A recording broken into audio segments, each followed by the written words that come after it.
સગા ભાણા આકાશ કરીને છે, એમની સાથે 4 વર્ષથી પ્રેમ સંબંધો હતા અને એ આડા સંબંધોના કારણે ઘરમાં અવારનવાર એમના પુત્રી ને પુત્ર મોટા હોવા છતાં આ સંબંધ રાખતા હોય એ બાબતે ઠપકો અને ઝઘડા થતા હતા. એનાથી કંટાળી અને ગઈકાલે આ આરોપીએ પોતાની પત્નીનું સૂતા અવસ્થામાં ગળું દબાઈ અને તીક્ષ્ણ હથિયારથી ગળું કાપી નાખીને હત્યા કરેલી હતી. આ બાબતે મરણ જનાર દીપિકાબેનના પપ્પા જસવંતભાઈ સોલંકી નાઓએ ફરિયાદ આપેલી છે, જે આધારે આરોપી પૃથ્વીરાજસિંહ ચૌહાણની ગઈકાલે અટક કરવામાં આવી છે. સગા ભાણા આકાશ કરીને છે, એમની સાથે 4 વર્ષથી પ્રેમ સંબંધો હતા અને એ આડા સંબંધોના કારણે ઘરમાં અવારનવાર એમના પુત્રી ને પુત્ર મોટા હોવા છતાં આ સંબંધ રાખતા હોય એ બાબતે ઠપકો અને ઝઘડા થતા હતા.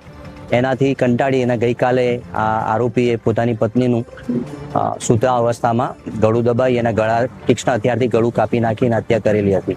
આ બાબતે મરણ જનાર દીપિકાબેનના પપ્પા જસવંતભાઈ સોલંકી નાઓએ ફરિયાદ આપેલી છે, જે આધારે આરોપી પૃથ્વીરાજસિંહ ચૌહાણની ગઈકાલે અટક કરવામાં આવી છે.